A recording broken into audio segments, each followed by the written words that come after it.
തൃശൂർ ജില്ലാ ജയിലിൽ റിമാൻഡ് പ്രതിയായ യൂട്യൂബർ മണവാളന്റെ മുടിമുറിച്ചതിൽ പ്രതിഷേധവുമായി കുടുംബം രംഗത്ത്. മുഹമ്മദ് ഷഹീൻ ഷായെ മനഃപൂർവ്വം മനോരോഗിയാക്കി ചിത്രീകരിക്കാൻ ശ്രമിക്കുന്നതായും കുടുംബം ആരോപിച്ചു. ജില്ലാ ജയിൽ ജീവനക്കാർക്കെതിരെ കുടുംബം പരാതി നൽകി. മജിസ്ട്രേറ്റ് കോടതി, മുഖ്യമന്ത്രി, ജയിൽ DGP എന്നിവർക്കാണ് കുടുംബം പരാതി നൽകിയിരിക്കുന്നത്. മണവാളൻ എന്ന മുഹമ്മദ് ഷഹീൻ ഷായെ തൃശൂർ ജില്ലാ ജയിലിൽ നിന്നും മാറ്റണമെന്നും കുടുംബം ആവശ്യപ്പെട്ടു.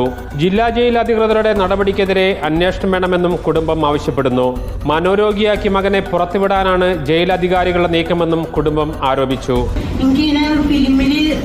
പിന്നെ കല്യാണം ഉണ്ട്, അപ്പം മുടി മുറിക്കല്ല, അതിന് വേണ്ടി എനിക്ക് ഫോം എഴുതി വെക്കാം, അപേക്ഷ വെക്കണം എന്നാണ് പറഞ്ഞു.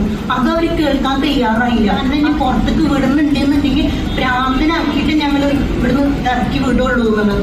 അത് സത്യത്തിൽ അവരെ ചെയ്യും ചെയ്തു. ഭ്രാന്തനാക്കാൻ വേണ്ടിയിട്ടാണ് അവരവിടെ ഹോസ്പിറ്റലിൽ കൊണ്ടുപോയി ഇട്ടിട്ടുള്ളത്.